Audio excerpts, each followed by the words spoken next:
has blessed us once more and again to be in the house of the Lord. Amen. Thank you, Lord. Yes, yes, He has blessed us tremendously. I woke up this morning, it wasn't quite myself. But when I came here, when I got to the house of the Lord, I just felt so much better. Amen. I just felt so much better. It just dawned on me. I was worried about a little stomach thing going on and stuff like that. I said, oh, I don't know if I can do this or not. That's right. As I sit there for a while, he told me, you're going to do it regardless, because I bless you this morning. Amen. Amen. Think about one blessing, and you start to pile on a whole lot of other blessings. And you forget about your predicament, because you realize just how good God has been. Yes, yes. I don't, it doesn't matter who you are, where you've been, where you come from. If you just meditate on the goodness of God, you'll find out that He has been in your life. Whether or not you acknowledge Him or not, He has been in your life. Come with me to the book of Exodus, the 15th chapter. Exodus, the 15th chapter.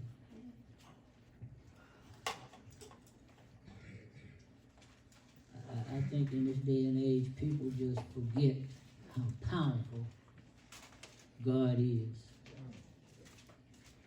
Exodus 15, 22 through 27.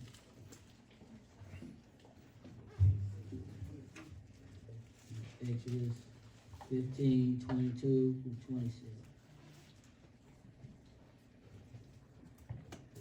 It reads, so Moses brought Israel from the Red Sea, and they went out into the wilderness of Shur. That's right.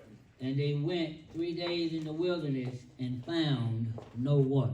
Yeah. And when they came to Marah, they could not drink of the waters of Marah, for they were bitter. Yeah. Therefore, the name of it was called Marah. And the people murmured against Moses, saying, what shall we drink?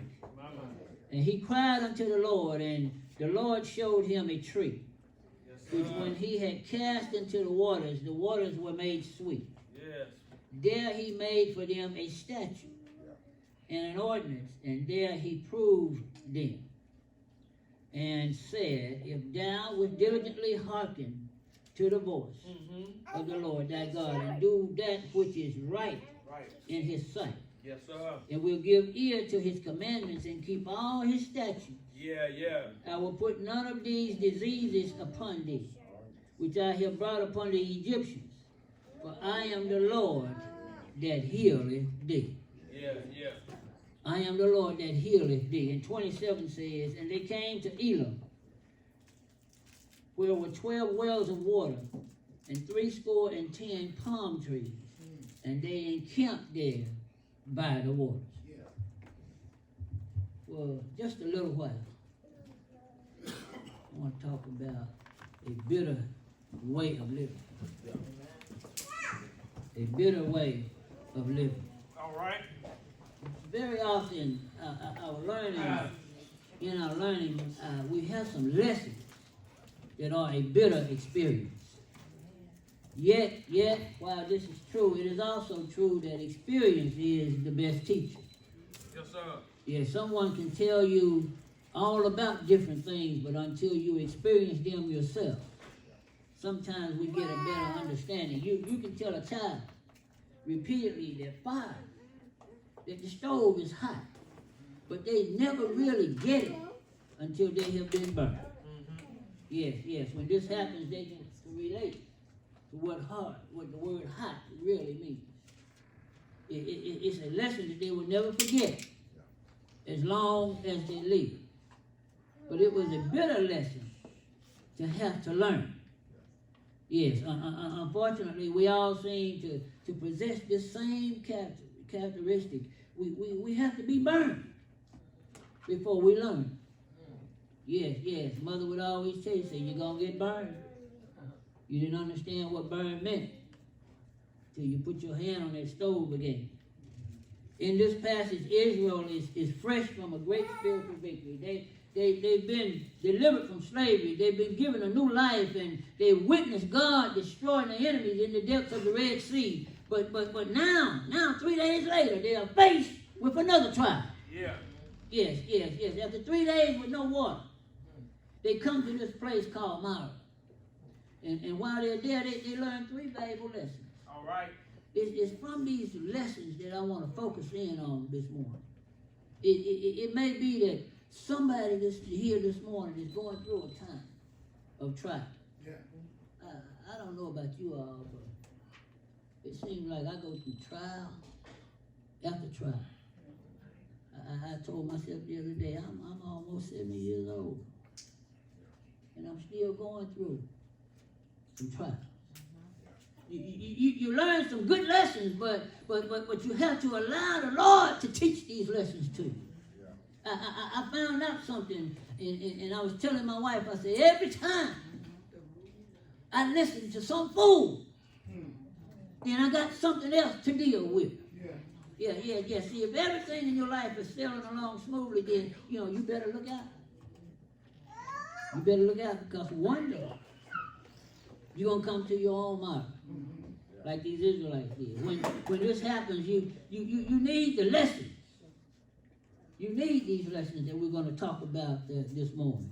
All right. Yeah, let's step back in time and join Israel at Mara, and let's look in on the subject and just think about it. When life is bitter, they learn some lessons about life. Yeah, life is a mixture of a whole lot of things. Yeah. Israel had just experienced the blessing, but they have to face that bitterness as well. Yeah. Soon as this bitterness time was over, they enjoyed a time of blessing. But they had to go through it first. And I suppose that these people, just like a lot of people in our day, they assume that once you sign up to follow the Lord, then everything is going to be perfect and there's not going to be any bumps in the road. Yeah. But let me share this with you. I started to look over my life, and I found out something. As soon as you start worshiping God, then here comes Satan. Yes. Life is a mixture of good and bad. Yeah. And while this might seem depressing to some of you this morning, I know what you're thinking, that you joined church and you started to rely on God, and then every time it seems like you look around, something bad is happening. Yeah. Yes, but while this might seem depressing, we have to understand that we have to be aware that life has its wonderful moments also. It's not all bad. It's not all bad. Let me hear the birth of a child, falling in love. Think about it. Getting a good education and securing a lifelong profession. Yes. Life has its wonderful moments. Yeah. And this is a lesson that is worth remembering, that everything is not all bad. When you're aware that life can go either way, then you can be prepared for either one. Yes, life has, we have to understand that life has a master. When Israel arrived at Mara, they seemed to forget all the wonderful things that God had done for them. Yeah, see, they forgot about the plagues. They forgot about being delivered out of Egypt. They forgot about the miracle at the Red Sea. Yeah. See, sometimes we forget about what God has done. And when I was looking at this lesson last night, I had a tear in my eyes, because sometimes I forgot that I'm not even supposed to be here. Come on. Past 5 years old. In a coma. Yeah. For 3 days. All right. But he saved me. Yes, he did. He allowed me to arrive at this point in my life. Because some might not want to listen, Come on. but he knew I would stand up for him. Yes, sir. Yeah. And you got to understand, whatever it is My. you've been going through, it was there for a purpose. Yes. These Israelites, they forgot that God is the master of all life. Yeah. Both the good times and the bad. All right. Yeah, sounds a lot like us, doesn't it? Especially us, Amen. as black folk. We've been through the mill. Yes, Lord. There's not a whole lot they can throw at us now. See, it's not going to be this way all the time. See, we're going to cruise through life sometime, enjoying the Lord's blessings, and many times we mess around and we take them for granted. Yeah. We forget where we come from, and see, but just let some little difficulty come along when we're doing okay, and we start to wring our hands, and we start to hang our heads down in defeat, and we worry about what we're going to do now. We forget that the same God who was in control back in the civil rights era is in control right now today. Yes, it is. He's still here. Yes, he's still here. He's still here. He's in charge of all life. Yes, he is. Yes. The disciples on the boat, Yeah. they rejoiced in the miracles that Jesus had done, but when the storm came, they forgot about what they had just seen Jesus do. He just left them that quick. Yeah. Yes, they forgot about the 5 loaves and the 2 little fish that he fed the multitude with. See, it sounds like us sometimes. We forget about Come on. where he has brought us from. Yeah. Yes, we think that we got it hard now, but you better step back in time and think about what if you were living back in that day. Come on. We watched a movie, I think that was last one, about the lady that led the people out of slavery, Harriet Tubman. We've come a long way. We've come a long way. Until then, a black woman was nothing.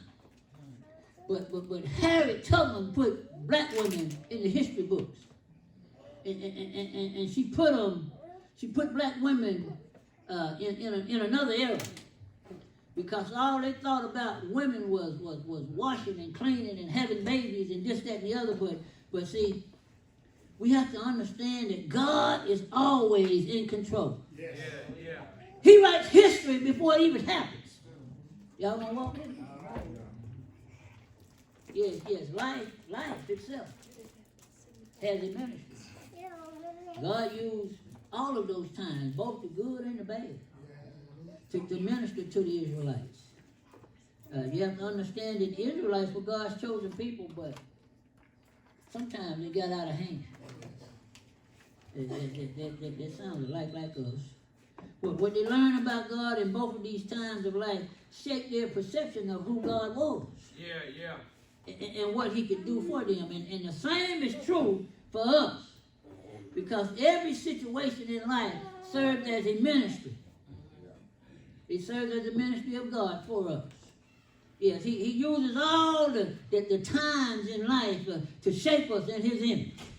Yes, just as a child is the product of his or her environment, the Christian is the product of the situation he faces in his life. Yes. God is simply trying to make us more like him. Amen. He wants us to represent him well through trials and through tribulation. Yes, sir. Yes, these Israelites, they learned some lessons about themselves. See, life is like a giant laboratory. It's every experience, whether good or bad. It x-rays our hearts, and it reveals exactly who we are. All right. Yes. This bit of time at Mara reveals it reveals some certain characteristics about the Israelites Yeah. that they probably would have rather not have known about. They didn't want to know that part. Yes. I'm afraid that we are just as guilty of some of these same things today. Face it, if you can learn a lot about yourself when the bottom falls out of your life, you'll be much better off. Hear what Israel learned. They learned that they were living for self. They were just living for themselves. Yes, sir. That they were only concerned with their bodily satisfaction. Forgotten were the things of God and what he had recently done in their lives. Yeah. They went through miracle after miracle, and they seemed to, down the road, they seemed to forget about what he did for them. Instead of getting caught up in the wonder and the glory and the worship, they were just totally consumed with what they personally needed. Yes, sir. Yes, sir. Yes, yes. That sounds a lot like us. I'm not beating up on us. We've come a long way. Yeah, I try to tell myself every time I see somebody, a certain person on TV, that he doesn't know how blessed he is, and he don't know what's destined for him either. All right. Y'all gonna walk with me? Yeah. See, when we get into a tight spot, we seem to forget the greatness of God. Yeah. And then our world suddenly seems to be real small. We tighten up the boundaries of our lives and until we get to the point to where we're the centerpiece and the focus of every thought and every motive. It gets to the point where it's all about just us. We have to remember that God doesn't want us living for self and just selfish needs. Yes. He wants us to live for Him. All right. And when we do that, He has promised to take care of all the trials and tribulations that we meet in our life. Yes, sir. Yes, sir. Yes. These Israelites, they were walking by sight. They were guilty of looking for satisfaction all around them instead of the God who had brought them. Yeah. He stayed with them. When the expectations failed them, they began to get disappointed with God. All right. How many times have we been guilty of the same thing? Yes, sir. We expect something in a job that we're trying to get, somebody to make us happy, and all the time we never look for joy in the one place where it could be found, and that's in the bitter times of life. Yeah. That doesn't sound right, does it? Finding joy in the bitter times of life. Our duty as believers is to learn to depend on the Lord completely and totally for every situation. Yeah. We're supposed to be a people of faith. Romans 1:17 says, "For therein is the righteousness of God revealed from faith to faith.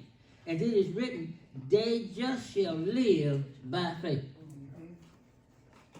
When we step from faith to faith, when we step outside of faith and start to walk by sight, we've left God's best, and then we've entered into sin.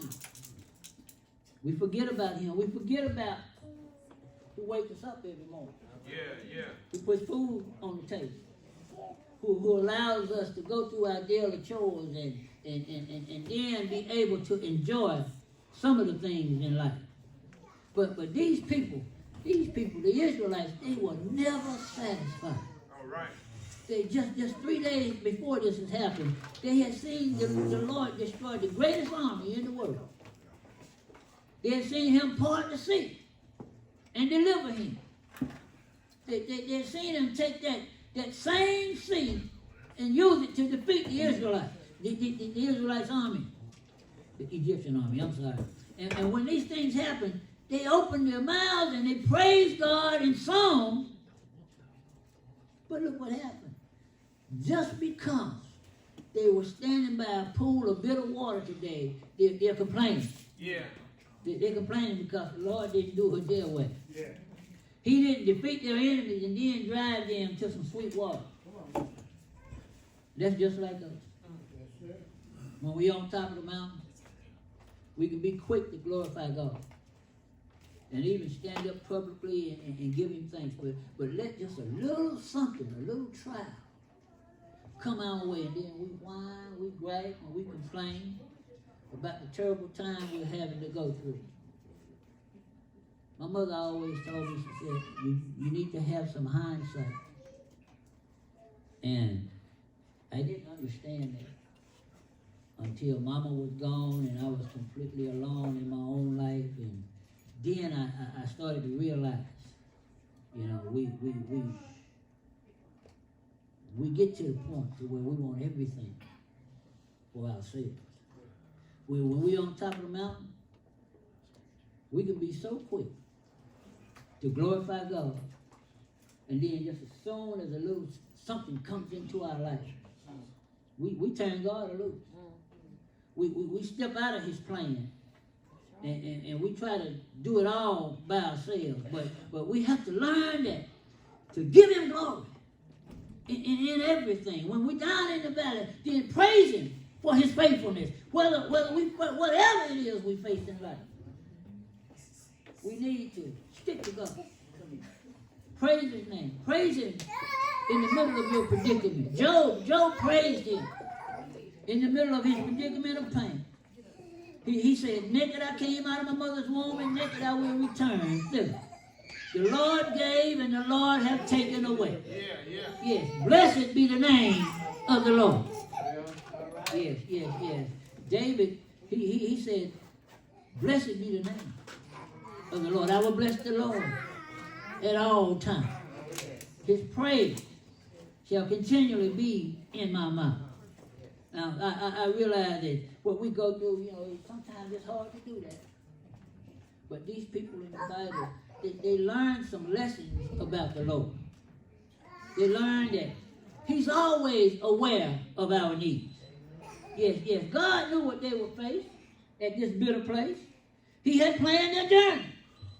Y'all gonna walk with me? He knew about their need before they even knew about it.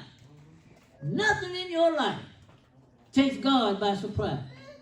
Y'all pay attention to me. Don't leave that baby alone. He's already in tomorrow, and he knows what you will face when you get there. Y'all gonna walk with me? He knows about your grief. He knows about your grief, while the woman that you're grieving about is still yet alive. He knows about that bill that hasn't been paid off yet. But see, I'm glad I serve a God who knows what I need before I ever need it. He's aware of everything that's about me. Y'all gonna walk with me? He's able to meet every need. Moses was commanded to cast the tree into the water, and when he did, the water turned into sweet water. I envision that. I love that water that comes in the long bottle. My wife, she don't care for it too much. But I like that water. It comes from Fiji water. And I tell her, I say, this is so smooth. It's so good. And she likes that Ozaki and all that other stuff. But I think about, if you read about how that water is produced, it's a natural well that God takes the water and he filters it down through thousands of feet of solid rock. And when it gets out of that rock, it doesn't have any impurities in it. It doesn't have a bitter taste. It doesn't have a strong taste. It's just water, like he meant it to be. But still, you know how it is. Yeah, God in his wisdom, he had already prepared that tree for when they got there. When they got there, God was ready. He put his power into effect, and they got what they needed from the Lord. Yeah. They needed some sweet water. Honey, they needed some Fiji water. Y'all gonna walk with me? Yeah, he did some things that was beneficial for them. Yes, he manifested his power, and they got what they need. And that's what we need from God today. We just need him to manifest his power in our lives, and he'll meet our needs as well. When man was placed on this earth, he didn't have any needs. He didn't have any needs at all. God placed a perfect man into a perfect world. Yeah. In the garden, Adam had everything that he would need. Yes. But when he sinned, he became a needy creature. Not only did he need salvation, he needed the very basic essentials of life. When Jesus died and died on Calvary's cross, Jesus repaired everything that man needed. Yes, he repaired all those things that Adam had destroyed. Yes, Adam made it hard on all of us. And we are his descendants. Yes, through his death on the tree, Jesus was able to make the bitter waters of life sweet again. Think about that. Through his death on the cross, we find everything to meet our needs. When we're in a right relationship with God, through the shed blood of Christ Jesus, we're in a position to have every need of life met by his power. Yes, through the cross of Christ, the bitter waters of life are made sweet again. Yes. Through the cross. Yes. Through the cross. God is able to meet our needs. Not only of salvation, but in every area of our life. The cross unlocks his power in us, no matter what it is. God is able to meet any need you face as you go through the bitter time Amen. in your life. Thank you, Lord. Some folks think that joining church is going to fix it for them. Joining church is just going to open you up to everything the devil can throw at you. Yeah. Yes. But God has provided for us. Years before Israel arrived at this place, God caused a seed to germinate in the very place where they would go to. He looked ahead and he prepared a way before a way was ever needed. You got to understand that he does the same thing for us. He knows what your journey is going to be like. So he will place things along your journey to help you when you arrive there. Did you ever realize that your need, as frightening as it may be to you, it's easy for God. And he's the evidence of God supplying your needs in waiting. Yes, you'll never face a life or a need in life that God hadn't already met. You might say, well, I don't know about that, but see, if it ever sinks in with us, it's going to change our lives forever. It will totally destroy worry, doubt, and fear. Some folks say, well, I go to church and I pray. I put the things that bother me in front of the Lord each and every night. Sometimes it's almost like he's not there. He's there. He's just preparing you for when you get your breakthrough. He's preparing you to be able to accept it as it is. Yeah, see, this thing about putting our trust in God. Israel had lost their trust when they came about after being so weary after that travel, and they got to that place where the water was just bitter as it could be. They couldn't do anything to the water to make it to where it was going to be decent enough to drink. They started to give up on God. Yeah. And that's what we do when we come to a point in our lives where things just don't go right. No matter what we do, it seems like it's not going to turn out any better. So what happens? We give up. And when you give up, who walks in? That's what he wants. He wants you to give up. He wants you to give up. He wants you to say, well, I'm sick and tired of this. I'm sick and tired of that. And I'll be the first one. I'll be the first one to tell you, I've been there. I've been there several times in my life. And I wanted to walk away from situations. But you'll never face a need that God hadn't already met. And if that can sink in, it will change your life. It'll change your life forever. It'll totally destroy that worry and that fear that we have. It'll liberate us from all of those selfish interests that we have and give us peace above all life. Yes, it will. You know, most of the time we're selfish. We just want what we want for us. That's right.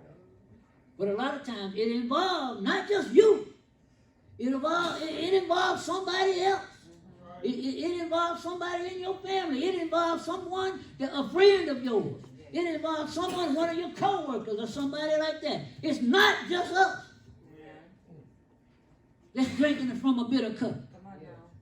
Yes. And God revealed himself to Israel as Jehovah Rapha, or the Lord healer. Lord, your healer. He says, I'm your healer. If Israel had never experienced that bitter water, they would have never known this aspect of God's character. We never know how good God is until we sink to the bottom. Just as Job would have never known that God could restore him unless he lost everything. See, he had to lose everything. And Lazarus wouldn't know if he hadn't died. Yeah, Mary and Martha wouldn't have known that Jesus was the resurrection and the life unless they had seen the resurrection. Yes. Here, what I'm saying this morning is that the Lord uses all the bitter things in life to reveal himself more fully to us. Amen. We won't find him in the good times. Come on now. Why? Because the good times are orchestrated by man. You're right. Y'all gonna walk with me? Yes. When we stand in our bitter waters in this life, God will help us to know that He's on the throne Yes, He is. and He's still in control. Yes, He is. Y'all gonna walk with me? Amen. Yes. Ask God to help us to look for His hand, That's right.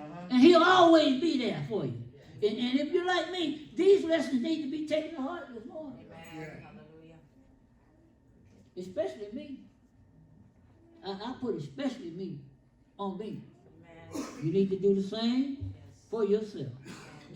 We need to know that He's on the throne Yes, He is. and He's forever in control. Amen. Yes, if you going through some things, open up your heart to the Lord. Amen. He already knows what's on your mind. He already knows what's on your heart. But he wants you to open yourself up. Yeah. See, if you have a need this morning, it doesn't matter what it is. That's right. If you have a need this morning, bring it to Him. Bring it to Him. You see, I beg you to bring it to Jesus. Why? Because when you take that bitter cup of your life, all with the good and the bad, Yes, sir. He can help you. He can help you. He can help you more than anybody else. I look at these TV preachers sometimes, and I'm not knocking them or blowing them off or anything like that. But if you come to church and you present yourself to God in person, those bitter waters that's been in your life will turn sweet. God is still on the throne, Yes, He is. and He's in control. We need to look for His hand. Yes, look for His hand and His ever-present hope. See, if you like me, see these lessons need to be taken to heart right here this morning. Yes. Whatever has been on your mind, whatever seems to have you down in your spirit, bring it to Jesus. Yeah. Don't wait till it's time for you to just throw in the towel and forget about it. That's right. Why? Because it's not going to leave you. It's not going to leave you. You're going to carry it. See, but He can make sense of all that mess that you're dealing with. The key is learning not to kick, but to rest in His power Yeah. Amen. and allow Him to have His way in your life. I'm preaching to myself too now. Yeah. All right. You do know who it is I'm talking about. I'm talking about the one who was born in poverty. Yeah. Wise men brought riches to the lowliness of his cradle. The one that was born a helpless baby. Yeah. Yet he spoke spinning worlds into existence and sustained the mighty pillars of the universe by his own word. Do you know him? Yeah. Do you know who I'm talking about? The one who was cradled in somebody's crib, Yeah. sailed in somebody else's boat, ate in somebody's house, Yeah. rode somebody else's donkey, was buried in somebody else's tomb. Yet to him belong all the unsearchable riches of glory. Do you know him? Do you know who it is? Yeah. The one who as an infant, he fighting the king. Yeah. The boy, as a boy, he confused the scholars. As a man, he made the angry storm be still. Yes. He quieted the waters. He hushed the sea until it lay down against the bosom of his gentle command. I'm talking about Jesus. Jesus. It doesn't matter who else it is in this world. There are some people that call themselves prophets. There are some people that call themselves all kinds of things. But I don't know about you. I know a counterfeit stamp when I see one. Come on. I'm looking for Jesus. Amen. I'm looking for the one who died Yes, sir. on Calvary's cross. Come on. Not only did he die for me, he died for you and me. Yes, sir. They whipped him up the hill, pierced him in his side. He hung his head in the shoulder, and he died. Didn't he die? Yes, sir. He died. He died for you and me. Yeah. He stayed in the grave all night Friday night, Yeah. all night Saturday night. Yeah. But early, come on, help me here. Early, he got up, didn't he? He got up with all power, not just some power. He got up with all power in his hand. Yes, He did. And I brought this message this morning to let you know that he's on his way back. Amen. He's on his way back. I'm not worried about what happens in the Senate House. I'm not worried about what's happening in Congress. I want to see Jesus. Yeah. I want to see him for myself. Yes. And he's on his way back. Yes, He is. I want to be ready to receive the one who died for me. The one who died on that cross. Yes, but no one else can resurrect me. After 3 days, he got up, ascended to the heavens. But then again, he revealed himself to all mankind to know that he's Jesus. Put your faith, put your heart in the Lord. I know it's hard. I know we have some trials and some tribulations. But if we put our faith in Jesus Christ, we can make it. We can make it. We can make that. I know it's going to come a time when I close my eyes, I think about when I die, what's it going to be like? But then I tell myself, you ain't going to know nothing, you dead. But I think about it. I might have to close my eyes down here, but I'll open them up somewhere else. And that's what I'm striving for. That's what I'm working for. That's what I'm living for. Learn to live for Jesus. No matter what comes in your life, you're going to have some bitter times. These people they have been through so much in the wilderness. And when they got to this water, the water looked good. It's just like the world. The world looks good. Everything it has to offer, it looks good. Yeah. But this old system of things is going to pass away. What's on the other side? Nothing but joy. That's right. Joy, unspeakable joy. Yes, sir. When you think about it, just to see Jesus, Yeah. that's what I'm striving for. Somebody said, well, you got to die to do that. I don't know. He might come tomorrow while I'm yet alive. But yet and still, I just want to see him for myself. And that's what this message is about this morning. We need to go out beyond the walls of this building. Tell somebody the goodness of Christ. Tell them what he's done for you. There's nothing like it. There's no other story like the story of Jesus. You may come. There may be someone who have decided that they can drink the bitter water, but they can also take the good with the bad. You need to understand that God offers sweet water. Come to Jesus. Come to Jesus right now. He'll make life better than it ever was. Better than it ever was. You may come. You may come. Someone sing.